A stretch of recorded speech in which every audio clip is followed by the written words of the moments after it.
Hello दोस्तों, स्वागत है आपका हमारे YouTube चैनल पे। आज की वीडियो में हम बात करने वाले हैं वीरगाथा काल के बारे में।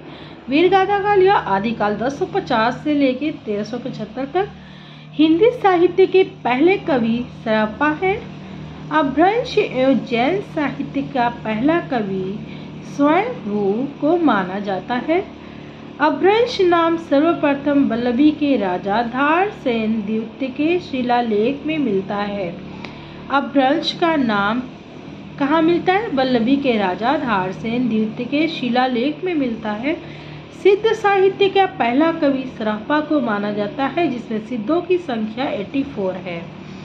नाथ साहित्य का पहला कवि सरप्पा को माना जाता है, जो बौद्ध धर्म के महायान शाखा ब्रजयान से विकसित है। गोरखनाथ के गुरु मत्स्येंद्रनाथ थे, जिन्होंने मीनानाथ मच्छंदरपा भी कहा जाता था। गोरखनाथ की प्रमुख रचना प्राण सांकली नरवय बोध है। गोरखनाथ की रचनाओं का संपादन डॉक्टर पीताम्बर दत्त बड़खाल ने गोरखवाणी नाम से किया। नाथों की संख्या 9 है। पृथ्वीराज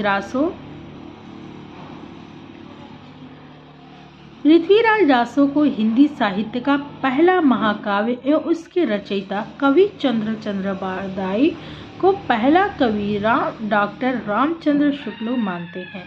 पृथ्वीराज रासो 68 छंदों में लिखा है। परमाल रासो की रचना नरपति नालह ने किया। इसी रचना में पहली बार 12 मासा का वर्णन मिलता है। 12 महीने का वर्णन इसमें मिलता है। किसकी रचना में? नरपति नालह ने, जिस परमाल रासो की रचना है जिसको नरपति नालह ने किया है, इसी रचना में क्या है? 12 मासों का वर्णन मिलता है। अमीर खुसरो का वास्तविक नाम अबुल हसन था। ये बहुत ही इम्पोर्टेंट क्वेश्चन है कि अमीर खुसरो का वास्तविक नाम क्या था? तो अबुल हसन था।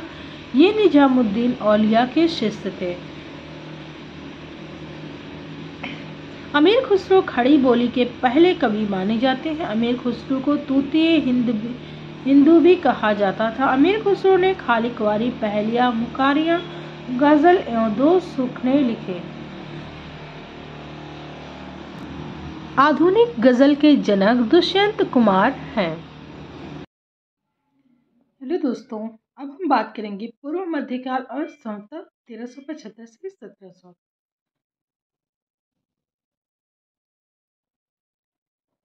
भक्ति शब्द का उदय जो हुआ था वो भज धातु से हुआ था और इसका अर्थ होता है भजन करना।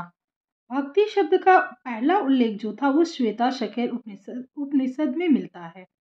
और भक्ति का उदय हमारे सर्वप्रथम दक्षिण भारत में अलावर भक्तों के द्वारा हुआ था और इसको उत्तर भारत में रामानंद द्वारा प्रचारित किए। जॉर्ज ग्रियर्सन ने भक्ति का उदय ईसाई धर्म के प्रभाव से मानते हैं और भक्ति काल को 2 भागों में बांटा गया, निर्गुण व सगुण भक्ति धारा में बांटा गया था। निर्गुण भक्ति द्वारा धारा के अंतर्गत संत काव्य को ज्ञानाश्रय शाखा और सूफी काव्य को प्रेमाश्रय शाखा आते हैं। संत कवियों में महाराष्ट्र के कवि नामदेव को निर्गुण व सगुण धाराओं में रखा जाता है। संत काव्यों के में महाराष्ट्र के कवि जो थे वो नामदेव जो थे, उनको क्या हुआ था कि को निर्गुण व सगुण धाराओं में रखे जाते थे। संत काव्य के प्रवर्तक जो थे कबीरदास, संत काव्य के प्रवर्तक कबीरदास माने जाते हैं, जिनकी रचनाएं साखी, सबद, प्रमैनी है। इनके शिष्य धर्मदास ने इनके ग्रंथों का संकलन बीजक नाम से कराया था और इनके गुरु का नाम रामानंद था। मुस्लिम इतिहासकार इनके गुरु सकेतकी को मानते हैं। ये सिकंदर लोदी के समकालीन के थे। रैदास, इनका जन्म काशी में हुआ था। ये अपने बारे में बताते थे कि रविदास की वाणी शीर्षक से रचना किए और इनकी प्रसिद्ध जो पंक्ति थी वो प्रभु जी तुम चंदन हम पानी निबंध विधानिवास मिश्र। गुरु नानक देव के बारे में, इनका जन्म जो है तलवंडी नामक स्थान पर हुआ था, जिसको वर्तमान में ननकाना साहब के नाम से जाना जाता है। नानक देव को सिख संप्रदाय का प्रवर्तक भी माना जाता है। इनकी रचनाएं जपूजी, रहीरास, असदीवार, सोहिल, दादयाल को दादूपंथ का प्रवर्तक माना जाता है। सूफी काव्य धारा के प्रमुख सूफी काव्य धारा की प्रमुख कवियों में मुल्ला दाऊद, कुतुम्बन, मंझन एवं जायसी प्रमुख कवियों के अंदर आते हैं। सूफी प्रेम ध्यानक की प्रथम रचना मुल्ला दाऊद के चंदायन को मानी जाती है। राघवानंद ने के शिष्य रामानंद थे। कुतुम्बन ने मृगावती नामक प्रेम काव्य लिखा।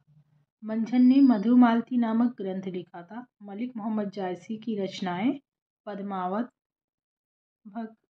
भखरावट एवं आखिरी कलाम है। आखिर कलाम में कयामत का वर्णन किया गया है। सगुन धारा, इसके अंतर्गत काव्य धारा रामश्रयी एवं कृष्णाश्री शाखा का विकास हुआ और उत्तर भारत में राम भक्ति का प्रवर्तन राघवानंद ने किया। राम भक्ति शाखा के कवि गोस्वामी तुलसीदास जी हैं और इनके पिता का नाम आत्माराम दुबे और माता का नाम खुलसी था। तुलसीदास की प्रमुख रचनाएं। अक्सर एग्जाम में ये क्वेश्चन पूछ देता है कि तुलसीदास की कोई एक रचना बताओ, या तुलसीदास के माता का नाम या पिता का नाम पूछ देता है। याद रखना दोस्तों, ये बहुत ही ज़्यादा इम्पोर्टेंट है। रामचरितमानस के बारे में 7 कांड, बालकांड, अयोध्या, अरण्यन, किरकिंदा सुंदर, लंका कांड, उत्तराखंड, अवधी भाषा, ये सारे इनकी क्या है रचनाएं हैं। विनय पत्रिका, विनय वाली ब्रज भाषा में है ये। कवितावली, दोहावली, गीतावली, रामाज्ञ प्रश्नावली, कवित रामायण, रामलल्ला, वैराग्य संदीपनी, भैरवे रामायण, पार्वती मंगल और जानकी मंगल। राम काव्य धारा के पश्चात एक नई धारा कृष्णाश्री काव्य धारा का विकास हुआ था और उसके कवि जो थे वो सूरदास थे। वल्लभाचार्य ने वल्लभ संप्रदाय का प्रवर्तन करते हुए शुद्ध देवतावाद मत प्रचलित किए और ये पुष्टि मार्ग की स्थापना की इन्होंने।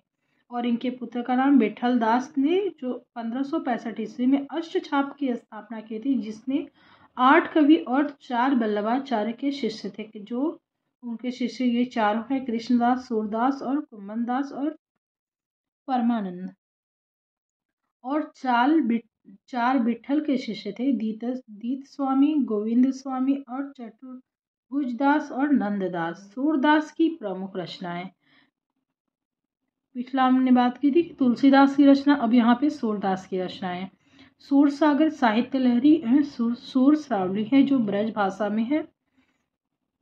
सूरदास को विठल दास ने पुष्टि मार्ग का जहाज कहा है।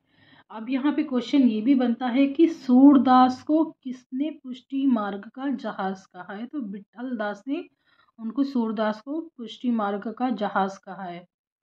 ये याद रखना दोस्तों, ये बहुत इंपॉर्टेंट पॉइंट है। इनकी भक्ति सख्य भाव की, तुलसी की भक्ति दास्य भाव की एवं मीराबाई की भक्ति माधुर्य भाव की है। मीराबाई संप्रदाय निष्पेक्ष कावित्री है। मीराबाई संप्रदाय निष्पेक्ष कावित्री, जिनकी प्रमुख रचनाएं नरसिंह जी का है, फायस और राम गोविंद है। अब रस खान की जो रचनाएं थी उनके नाम है प्रेम वाटिका और दान लीला है। ये किसकी है? रस खान की रचनाएं। और रस खान को सवैया छंद का रस खान को किसका प्रवर्तक माना जाता है? रस खान को सवैया छंद का प्रवर्तक माना जाता है। और इनकी प्रमुख पंक्तियां हैं, काहे रे नालिनी तू कुम्हिलानी, ये कबीरदास की है। दुल्हन गाऊं मंगलाचार, अब लो नसानी अब न नसै हो, भोर पखा सिर ऊपर, शखरियो गुंज की माल गले पहिरोंगी, ये रस खान ने।